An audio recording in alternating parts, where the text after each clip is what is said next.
And the imagery that I want to share with you is one that will help you understand the larger concept of Surah Al-Asr. Imagine with me that you are drowning. And you are unconscious. Two things. You're drowning and you're unconscious. Do you have a lot of time? If you're drowning and you're unconscious, do you have a lot of time? No, you don't have a lot of time. Which means your time is running out. And you know in Arabic, what word is used for when time is running out? The word for that is al-asr.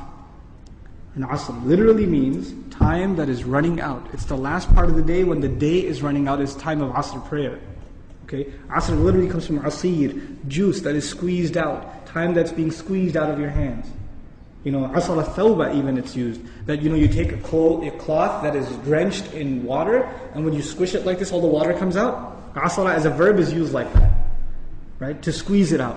So Allah talks about this time. You're drowning, you're unconscious, your time's running out. What's the first thing you need to do to be able to survive if you're in that position? If you hope to survive, what's the first thing you're going to need? What do you think? Wake up. That's the first thing you're going to need. If you're unconscious, then you're finished. The very first condition has to be you have to wake up. And even if you were in the most wonderful dream, and in your dream you were enjoying the greatest success, you're driving a Ferrari down, they have these car commercials with the hills and the highways on the side, the water on the other side, right? You're in one of those cars, the top's been dropped off, and you're just cruising along the highway, enjoying life. That's your dream. But when you wake up, what do you realize? You're drowning. You're underwater. That's the first condition. You have to wake up. Once you do wake up, you say, oh man, this is a nasty reality, and I was enjoying such a good dream. I should go back to sleep. If you do that, what kind of person would you be? Insane. You'd be insane. Or someone at least who has no courage to accept reality. Because they found reality to be very difficult, they decided they're going to put themselves back to sleep even though they woke up. Does this person, if he drowned, can he blame anybody else? The one who woke up and went back to sleep? You think? Someone who never woke up, maybe, right? But the one who woke up said, this is not good. And they went back to sleep. They have no one to blame but who? Themselves. They have no one to blame but themselves. Now, let's imagine that they did wake up.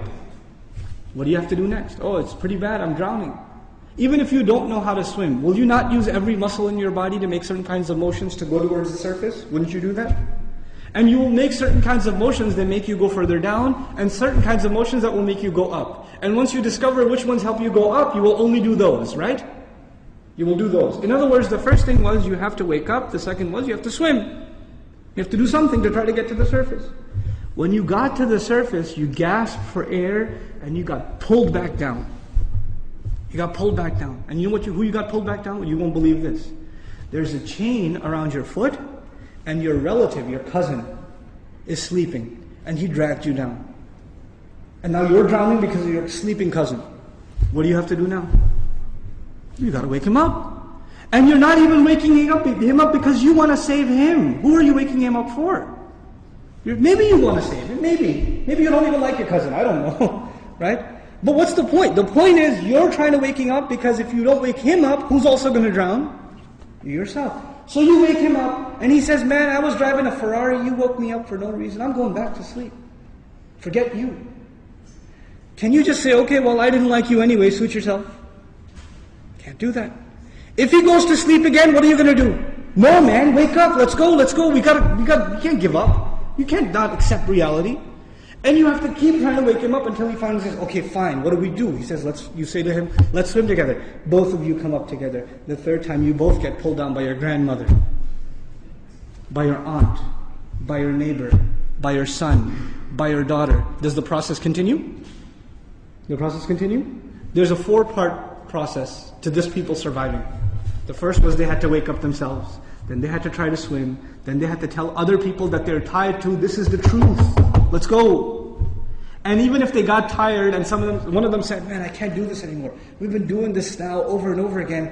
I don't know if I can do it anymore. And the other one says, no, We are all going to survive together. You have to do this. Come on, let's go, let's go, let's go. Keep going, keep going. You ever seen those kinds of movies where they're trying to escape from some army and one of them gets tired and says, I can't run anymore. And what do the others do? Come on, let's go. We can do this, we can do it. And they get him to run anyway, even though he thinks he can't run anymore.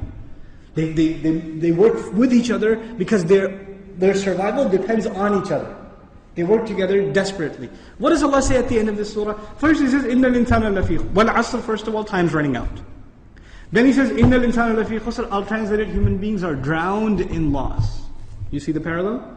Human beings are drowned in loss. What's the exception? إِلَّا الَّذِينَ Those who believed. Believed what? Allah didn't say, آمَنُوا بِاللَّهِ وَمَلَائِكَتِهِ وَكُتُبِهِ وَرُسُلِهِ وَالْيَوْمِ الْآخِرِ وَالْقَدْرِ خَيْرِهِ وَشَرِّهِ مِنَ اللَّهِ تَعَالَى وَالْبَعْثِ بَعْدَ Nothing. He didn't mention anything. Even though all of those things are included. According to the siyaq of the surah, the context of the surah, what is the first thing these people have to believe? That they're in loss. That they're drowning. And if they do come to believe that, and they correct their iman, what's necessarily going to happen? They're going to swim and move upwards. How does Allah describe this action? وَعَمِلُوا الصَّالِحَاتِ They do good things. They do things that help reconcile the situation. By the way, salih is an adjective here, salihat, jama' mu'annath salim, which is literally means that which corrects something. Something was wrong and it corrects it. So they do actions that correct the situation. Literally like the guy trying to swim. But because they were tied to other people, what else did they have to do? وَتَوَاصَوْا بِالْحَقِّ They had to tell the other the truth. And it's not even أخبروا عن it. They told them about the truth. No. They had to wake him up and let's go, we have to go. No matter, and over again. Tawasi even has takrar in it. It has repetition. Over and over again they said, this is the truth, this is the truth, this is the truth. You know why? Because the people you're trying to save, even if you wake them up temporarily for 20 minutes, 30 minutes during a khutbah, guess what happens when the khutbah is done? They go back to sleep. They start drowning again. So what do you have to do? You have to go and wake them up again. Then they get sleepy again. Then you got to wake them up again. This is tawasi bil haqq. And you might get tired of doing it. You might become impatient. So Allah also adds, وَتَوَاصَوْا بِالصَّبْرِ You got to keep doing it. Sabr means consistency, constancy, perseverance, patience. You got to remain on point. You got to keep doing this. Because your survival depends on it. In the end, if you do all of these things but you have no patience, and you give up, you drown too. So even if you had iman, and you had good deeds, and you told people about the truth, but you didn't have sabr, you still drown. So how many conditions do you have to fulfill to survive? All four. All four conditions are required. They're critical and they're necessary. Which is why there's a wa in between them. You see the logical progression from iman to amil salihat, to tawasaw bil haqq, to tawasaw bil sabr, beautifully articulated in this surah.